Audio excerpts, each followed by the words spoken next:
हिडकल जलाशयातून बेळगाव शहरासाठी पिण्याच्या पाण्याचा साठा राखून ठेवण्यात आला आहे। मात्र येथे असलेल्या पाण्याचा धारवाड औद्योगिक क्षेत्रासाठी अवैधरित्या पाईपलाईनद्वारे उपसा सुरू करण्यात येत आहे। हे त्वरित थांबवलं पाहिजे असे माजी महापौर शिवाजी सुंटकर यांनी सांगितले। मंगळवारी पालिका आयुक्त शुभा यांच्यासोबत झालेल्या बैठकीत त्यांनी आपली भूमिका स्पष्ट केली।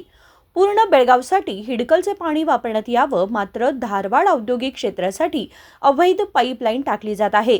याबाबत जिल्ह्याचे पालकमंत्री यांच्याकडेही तक्रार करण्यात आल्याचं त्यांनी सांगितलं। फुल्ली कॉन्ट्रॅक्ट ನೀವು ಅವರು ಕೊಟ್ಟಿದ್ರೆ QDFC ಮತ್ತು ಮತ್ತು ಅವ್ರು ಏನೋ ನೀರಿನ ಬಗ್ಗೆ ಈ ಜನ ನೋಡ್ರಿ, ಕೆಲವೊಂದು ಇದಕ್ಕೆ 5 ಜನ 6 ದಿವಸ ಹಿಂಗೆ ನೀರು ಬಿಡ್ತಾ ಇದ್ದಾರೆ, ಕೆಲವೊಂದು ಇದಕ್ಕೆ ಅಂದ್ರೆ ಟೋಟಲಿ ನೀರಿನ ಬಗ್ಗೆ ನೀರು ಸ್ಟಾಕ್ ಇದ್ದಾಗ ಆ ಪ್ರಕಾರಲೇ ನೀರು ಸರಿಯಾಗಿ ಹೋಗ್ತಾ ಇಲ್ಲ। ಇದನ್ನು ಒಂದು ಪಬ್ಲಿಕ್ ಒಪಿನಿಯನ್ ನಮ್ಮ ಕಡೆ ಬಂದಿದ್ದೆ, ಅವರು ಅಬ್ಜೆಕ್ಷನ್ ಮಾಡ್ಲಿಕ್ಕೆ ಇದನ್ನು ಒಂದು ಈ ವಾಟರ್ ಸಪ್ಲೈ ಬಗ್ಗೆ ಬಾಕಿ ಉಳಿಕೆಯ ವಿಷಯ ಎಲ್ಲ ನೀವು ಮಾಡ್ಲಿಕ್ಕೇನ नहीं अनेक बोला 3 विषय ಅಂತ ಯಾವುದೋ ಒಂದು ನಿಮ್ಮ ರೆವಿನ್ಯೂ ಇದರಿಂದ काय होते EST ಈಗ ಏನು ಯಾರು ನಮ್ಮ ಅಂತವ್ರು ಏನು ಗೊತ್ತಿಲ್ಲ, ನೀವು ಏನು EST ಏನು ಯಾವ್ದು ESG ला जे त्यांनी एक यार ನಮ್ಮ ನೋಡ್ರಿ ನಾನು सगळ्यांना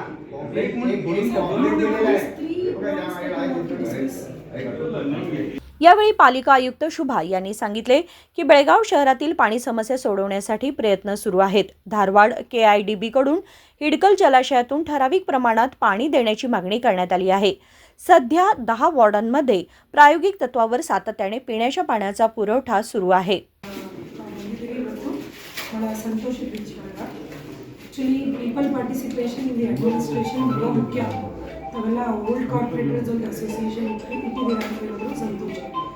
ನಮ್ಗೆ ಏನಂದ್ರೆ ಪಬ್ಲಿಕ್ ಗ್ರೀವಿಯನ್ಸ್ನ ಅಟೆಂಡ್ ಮಾಡೋಕ್ಕೆ ಅಂತಲೇ ನಮ್ಮದು ಪಾಲಿಕೆ ಇರುತ್ತೆ, ಅದನ್ನು ನಾವು ಬಹಳ ಉನ್ನತ ಗ್ರೀವಿಯನ್ಸ್ನ ಅಟೆಂಡ್ ಮಾಡೋದ್ರಿಂದ ನಮಗೆ ಒಳ್ಳೊಳ್ಳೆ ಅಡ್ಮಿನಿಸ್ಟ್ರೇಟ್ ಮಾಡ್ತಿದ್ದೀವಿ, ಗುಡ್ ಗವರ್ನೆನ್ಸ್ ಅಲ್ಲಿರೋ ಚೆನ್ನಾಗಿ ಮಾಡ್ತಿದ್ದೀವಿ, ಪಾಯಿಂಟ್ಸ್ ಸಹಿತ ಸಿಗುತ್ತೆ। ಸೊ ಅದನ್ನು ಹೇಳ್ತಾ ನಾವು ಈಗಾಗಲೇ ಹುಬ್ಳಿ ಧಾರವಾಡಗೆ ಹೋಗಿದ್ದೆ ಹಿಡ್ಕಲ್ ಡ್ಯಾಮ್ನಿಂದ ಅಂತ, ಅದನ್ನು ಮೊನ್ನೆ KDP ಮೀಟಿಂಗಲ್ಲಿ ವಿತ್ ಆಲ್ ದಿ ಮೀಡಿಯಾ ನಮ್ಮ ಇವರು ಮಿತ್ರರ ಎದುರುಗಡೆ ಮೊನ್ನೆ ಸಚಿವರು ಮಾತಾಡಿದ್ದಾರೆ। ಏನಂದರೆ ಅದು ಹಿಂದೆ ಇರಿಗೇಷನ್ ಇವ್ರಿಗೆ ನಮ್ಮ ಎಂಟೈರ್ ಡ್ಯಾಮಲ್ಲಿ 3ಕ್ಕೆ ಅಂತ ಎತ್ತಿರ್ತಾರೆ, ಒಂದು ಇರಿಗೇಷನ್ಗೆ, ಒಂದು ಇಂಡಸ್ಟ್ರಿ ಪರ್ಪಸ್ಗೆ, ಒಂದು ಫಾರ್ ದಿ ಡ್ರಿಂಕಿಂಗ್ ಪರ್ಪಸ್ಗೆ। ಈ ಡ್ರಿಂಕಿಂಗ್ ಪರ್ಪಸ್ ಏನಿದೆ ನಮ್ಮ ಮಹಾನಗರ ಪಾಲಿಕೆಗೆ 80 MLD ನಾವು ಅಲ್ಲಿಂದ ತಗೊಳ್ತಾ ಇದ್ದೀವಿ ಟು ಹಿಯರ್। ಇದಕ್ಕೆ ಸಾಕಷ್ಟು ಪೈಪ್ಲೈನ್ನ ಮಾಡಿ WTPಗಳನ್ನು ಮಾಡಿ ಅಲ್ಲಿಂದ ನಾವು ಟ್ರೀಟ್ಮೆಂಟ್ ಸೋರ್ಸು ನಮ್ಮ ಬೆಳಗಾವಿಯಿಂದ ತಂದು ಬಸವನಕುರ್ಚಿಯಿಂದ ತಂದು ನಾವಿಲ್ಲಿ ಡಿಸ್ಟ್ರಿಬ್ಯೂಟ್ ಮಾಡಬೇಕು ಅನ್ನೋ ಒಂದು ಪ್ರಾಜೆಕ್ಟ್। ಇದನ್ನು 2021 LNT ಅವರಿಗೆ ನಾವು KODFC ಅವರಿಂದ ಕೊಡ್ತೀವಿ। ಕೊಟ್ಟಾದ್ಮೇಲೆ ಡಿಸ್ಟ್ರಿಬ್ಯೂಷನ್ ಏನು ನಗರದ ಪೂರ್ತಿ ಇವಾಗ ಎಕ್ಸಿಸ್ಟಿಂಗ್ ನಮ್ಮಲ್ಲಿ ಏನಿತ್ತು WTPಗಳಿದ್ವು, ಎಕ್ಸಿಸ್ಟಿಂಗ್ ಪೈಪ್ಲೈನ್ಗಳು ಇತ್ತು।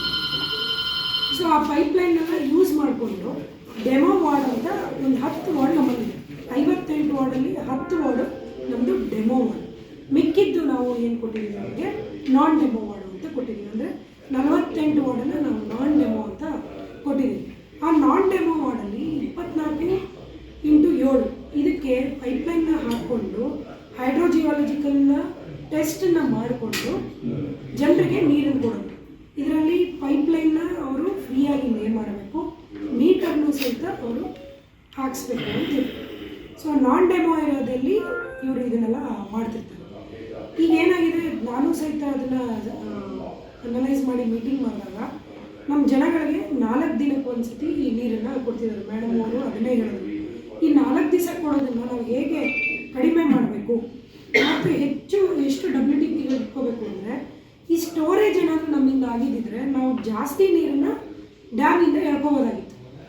ಈಗ ನಮ್ಮ ಹತ್ರ ಇರೋವಂಥ ರಿಸೋರ್ಸ್ ಏನಿದೆ ಅದು 1 WTPಯಲ್ಲಿ ಸ್ಟೋರ್ ಆಗ್ತಿದೆ, ಮಿಕ್ಕಿದ WTP ಬಲ್ಕ್ ವಾಟರ್ ಮ್ಯಾನೇಜ್ಮೆಂಟ್ನಲ್ಲಿ LNT ಅವ್ರಿಗೆ ನಾವು ಕೊಟ್ಟಿದ್ದೀವಿ। ಇವ್ರದ್ದು ಪೀರಿಯಡ್ ಆಫ್ ವರ್ಕಿಂಗ್ 21 to 25 ಇದ್ದಿದ್ದು, ಜೂನ್ಗೆ ಅವ್ರು ನಮಗೆ ಬಿಟ್ಕೊಡ್ಬೇಕಾಗಿತ್ತು। ಆದರೆ ಮೆನಿ ರೀಸನ್ಸು ಅವ್ರು ಹಾಕಿದ ಪೈಪ್ಲೈನ್ ಒಂದು 100 ಕಿಲೋಮೀಟರ್ವರೆಗೆ ಹೈಡ್ರೋಜಿಯಾಲಜಿಕಲ್ ಟೆಸ್ಟನ್ನ ಪಾಸ್ ಆಗಲಿಲ್ಲ. ಅದು ಪಾಸ್ ಆಗದೆ ಅವ್ರು ತಂದಿದ್ದಂಥ ಅಷ್ಟು ಪೈಪ್ಲೈನ್ನ ತಿರ್ಗಾ ತೆಗಿಬೇಕಾದಂಥ ಸಂದರ್ಭ ಬೆಳಗಾವಿಯಲ್ಲಿ ಆಯಿತು. ಇದೆಲ್ಲ ಆಗಿ ಅವ್ರು ಕೋರ್ಟ್ ಕೇಸ್ ಹಾಕ್ಕೊಂಡ್ರು, ಅವ್ನಿಗೆ ಯಾರು ಪೈಪ್ಲೈನ್ ಸಪ್ಲೈ ಮಾಡಿದ್ರು ಅವ್ರ ಮೇಲೆ ಕೋರ್ಟ್ಗೆ ಕೇಸ್ ಹಾಕ್ಕೊಂಡ್ರು. ಆದ್ದರಿಂದ ಅವನೇನು ಮಾಡ್ದ, ಡ್ಯೂರೇಷನ್ನಲ್ಲಿ 5 ವರ್ಷ ಏನು ಡ್ಯೂರೇಷನ್ ಇದೆ, 5 ವರ್ಷದಲ್ಲಿ ಮಾಡೋಕ್ಕಾಗಲಿಲ್ಲ. ಡಿಸೈನ್ ಅಂತ ಒಂದು ಏನು ಮಾಡಬೇಕಾಗಿತ್ತು, ಫಸ್ಟ್ ಒಂದು ಡಿಸೈನ್ ಮಾಡಬೇಕು, ಆಮೇಲೆ ಬಿಲ್ಟ್ ಮಾಡಬೇಕು, ಆಪ್ರೇಟ್ ಮಾಡಬೇಕು, ನಮಗೆ ಟ್ರಾನ್ಸ್ಫರ್ ಮಾಡಬೇಕು ಅಂತಿದೆ. DBOT ಅಸೆಸ್ಮೆಂಟ್ ಮಾಡ್ತಾರೆ. ಈ ಡಿಸೈನ್ ಮಾಡೋವಾಗ ಕರೋನಾ ಟೈಮ್ ಇತ್ತು.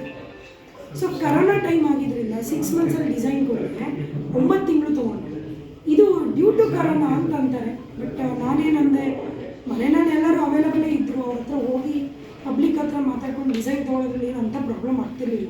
ಬಟ್ ಈಗ ಡಿಸೈನ್ ಮಾಡೋವಾಗ 9 ತಿಂಗಳು ಆಗಿರೋದ್ರಿಂದ ನಮಗೆ ಮೇಡಮ್ ಹೇಳಿದಂಗೆ ಅವರ ಸ್ಟೋರಿಂಗ್ ಕೆಪಾಸಿಟಿ, ಅವರ ಒಂದು ಸರ್ವಿಸ್ ಏನು ಕೊಡಬೇಕೀಗ, ವರ್ಕಿಂಗ್ ಕೆಪಾಸಿಟಿ ಎಲ್ಲ ನಿಧಾನಗತಿಯಲ್ಲಿ ಆಗಿದೆ. ಹಾಗಾಗಿ ನಮಗೆ ಪೈಪ್ಲೈನ್ ಇನ್ಫ್ರಾಸ್ಟ್ರಕ್ಚರು, ಮೀಟ್ರಿಂಗು, ಸ್ಟೋರೇಜು ಯಾವುದು ಸಹಿತ 25%ಗಿಂತ ಪ್ರೋಗ್ರೆಸ್ ತೋರಿಸಿಲ್ಲ.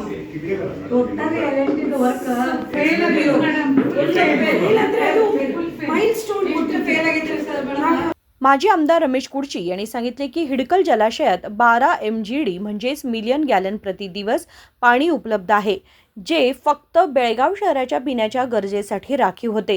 2006 मध्ये प्रायोगिक तत्वावर 10 वॉर्डांमध्ये सातत्याने पिण्याच्या पाण्याचा पुरवठा सुरू करण्यात आला होता. मात्र उर्वरित 48 वॉर्डांमध्ये अद्याप हा प्रकल्प पूर्ण करण्यात पालिका अपयशी असल्याचा त्यांनी आरोप केला. ಇವತ್ತಿನ 12 MGD ಅಲ್ಲಿ ನೀರು ಇರುವಾಗ, ಇಲ್ಲಿ 2 MGD ಇರುವಾಗ ಯಾಕೆ ನೀರು ಬರುವುದಿಲ್ಲ ಅನ್ನೋದೇ ನನ್ನ ಪ್ರಶ್ನೆ. ಇದು ಒಂದು ಪ್ರಶ್ನೆ.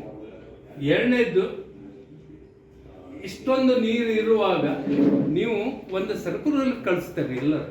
ನೀವು ಅಂತಾರೆ ನೀವಲ್ಲ, LNTದವರು. ಯಾಕಂದ್ರೆ ಈಗ ಹ್ಯಾಂಡ್ ಓವರ್ ಮಾಡಿಬಿಟ್ಟಿದೆ. ಇವತ್ತು ತುಮರಗುದ್ದಿಗೆ ಅಲ್ಲೇ ಇಲ್ಲೇ ಪೈಪ್ ಲೈನು ಇದಾಗಿದೆ, ಅದಕ್ಕೆ ನಾವು ಬಿಡೋದಿಲ್ಲ. ಅದಕ್ಕೆ 3 ದಿವಸ 4 ದಿವಸ. To be very example, I am living in Hanuman Nagar. 5 6 ದಿವಸ 7 ದಿವಸ ನೀರು ಬರೋದಿಲ್ಲ. ಈ ಮೇಡಮ್ ಹೇಳಿದ್ರೆ ಇದು 7 ದಿವಸ ಬರೋದಿಲ್ಲ. ಅದನ್ನೇ ಹೇಳ್ತಾ ಇದ್ದೀನಿ. Then how the raw water coming to the indoor, MES, cantonment, air force, KLE, KEB, Hindalga, ಈ ಥರ ಸಂಸ್ಥೆಗಳಿಗೆ ಹೆಂಗೆ ನೀರು ಬರ್ತಾವೆ, ಎಲ್ಲಿದೆ, ಯಾವ ಪೈಪ್ಲೈನ್ ಬರ್ತಾವೆ, ಇದನ್ನ ಹೆಂಗೆ ಬರ್ತಾವೆ ಅದನ್ನು ನೀವು ನೋಡಬೇಕು. ಯಾಕಂದ್ರೆ ನೀವು ಎಲ್ಲ ಬಿಟ್ಕೊಟ್ಟ ನಂತರ ಇದನ್ನು ನೀವು ಕಾರ್ಪೊರೇಷನ್ ನೀವು ಅಲ್ಲಿ ಗಳಿಬಾರ್ದು. ನಾವು ಇವತ್ತು ಕೌನ್ಸಿಲ್ಗೆ ನಾನು ಒಂದು ರಿಕ್ವೆಸ್ಟ್ ಮಾಡ್ತೇನೆ, ಏನು ನೀವು ಅದನ್ನು ಹ್ಯಾಂಡ್ ಓವರ್ ಮಾಡಿದರೆ ಅದನ್ನು ತಗೊಳ್ಳಿ. ನೀವು ಅದನ್ನು ತಗೊಂಡ ನಂತರ ನೀವು ಮೇಂಟೈನ್ ಮಾಡ್ರಿ. ಹೆಂಗೆ ನೀರು ಬರೋದಿಲ್ಲ ನೋಡೋಣ. ನಾನು 27 ವರ್ಷ ಕೆಲಸ ಮಾಡಿದ್ದೇವೆ ಇಲ್ಲಿ. ಏನ್ರಿ ಇದು ನ್ಯಾಯ? ಇದು ನ್ಯಾಯ? ಇದನ್ನು ನಾನು ಹೇಳ್ತಾ ಇದ್ದೇನೆ. ಇಷ್ಟೆಲ್ಲ MLAಗಳು, ಎಲ್ಲ ಮೇಯರು, ಡೆಪ್ಟಿ ಮೇಯರು ಎಲ್ಲರೂ ಕೂತಿರುವಾಗ ಇವರೆಲ್ಲ ತಗೊಂಡಿದ್ದು ಯಾರ ಸಲುವಾಗಿ? ಜನರ ಸಲುವಾಗಿ. ಈ ಜನರ ಸಲುವಾಗಿ ಆ ಜನರಿಗೆ ನೀರು ಸಿಗಬೇಕು. ಯಾಕಂದ್ರೆ ನೀವು ಒಂದು ಸ್ಟೇಟ್ಮೆಂಟ್ ಕಳಿಸಿದ ನಂತರ, ಇವತ್ತು ಒಂದೊಂದು ಪ್ರೆಸ್ ಮೆಂಟ್ ಕೊಟ್ಟ ನಂತರ 8 ದಿವಸ ನೀರು ಬರೋದಿಲ್ಲ ಅಂದ್ರೆ ಏನರ್ಥ ಇದೆ ಅದಕ್ಕೆ? ಇದು ಬಹಳ ದೊಡ್ಡ ತಪ್ಪಿದೆ.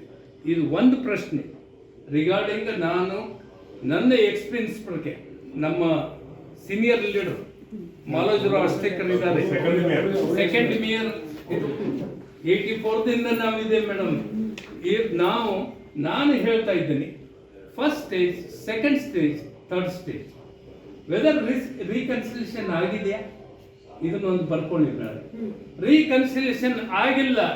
ರೀಕನ್ಸಿಲಿಂದ ಬರುವಂತ ಹಣ ಈ ಕಾರ್ಪೊರೇಷನ್ಗೆ ಕೊಟ್ಟಂತ ರೂಪಾಯಿ ಬರಬೇಕಾಗಿದೆ. ಅದನ್ನ ಯಾಕೆ ಬಂದಿಲ್ಲ? ಇದನ್ನ ನೀವು ಯಾರು ಕೇಳಿಲ್ಲ. ಇದನ್ನ ಒಂದು ಇವತ್ತು 14 ಕೋಟಿ ರೂಪಾಯಿ LIC ಲೋನ್ ತಗೊಂಡಿದೆ. 14 ಕೋಟಿ ರೂಪಾಯಿ LIC ತಗೊಂಡಿದೆ. 25 ಕೋಟಿ ಎಂಟೈರಿ ಇದು 18 MGD ನೀರಿನಾಗ ಏನು ಬರ್ತಿದೆ ಇದು ನಮ್ಮ ಪ್ರಾಪರ್ಟಿ. ಈ ಪ್ರಾಪರ್ಟಿದಿಂದ ಎಷ್ಟು ಜನರಿಗೆ ಆ ಪೈಪ್ ಲೈನ್ ದಿಂದ ನೀರು ಹೋಗ್ತಿದೆ, ಆ ಬೆನಿಫಿಷರಿಗಳು, whether they have paid the sufficient amount to this corporation.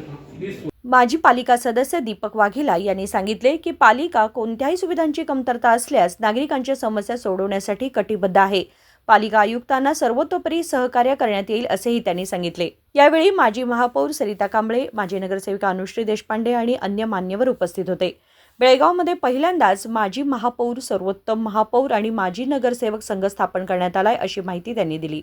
Vinod Kolkar, KMM Marathi, Belgaum.